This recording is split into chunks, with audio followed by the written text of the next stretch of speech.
अगर तुम अल्लाह से मोहब्बत करते हो मेरे महबूब का दामन पकड़ो। सवाल ये था कि ऐ अल्लाह तू गंदों मंदों को कबूल कर लेगा?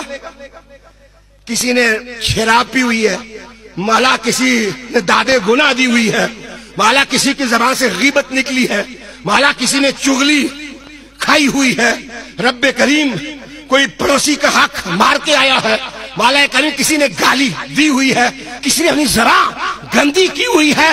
ऐ रब्बे करीम हम तो गंदे मंदे लोग हैं, या तो आलिम भी हो या तो मुफक्किर भी हो, तो उसे डर है कि कहीं खुदा नाराजी ना हो जाए। बरादर गिराम, इसलिए के हम जानते हैं, आप भी जानते हैं हम क्या, हम भी जानते हैं हम क्या है, हम भी जानते हैं हम क्या है, हम भी जानते हैं तुम क्या।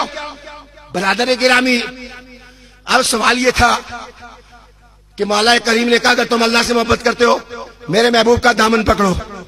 ज़हन में सवाल आया, गंदे मंदे हम कैसे दामन पकड़े, हैं जो गंदे। रब ने फरमाया यगफिर लकुम ज़ुनूबकुम, तुम पहले आओ ना महबूब की तरफ, मैं तुम्हारे बड़े छोटे सारे माफ करके मोहम्मद की बारात का मैं तुम्हें शरीक बना दूंगा ना।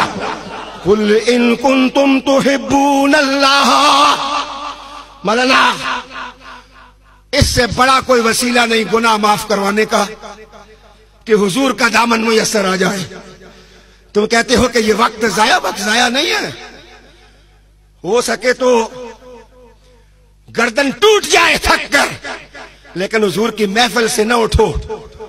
क्या पता है भाई किस वक्त में जिब्राइल कलम लेके आ जाए कि मैं लिखने आ गया हूं कि मोहम्मद का दीवाना कौन है ना, मेरे मुस्तफा का परवाना कौन है।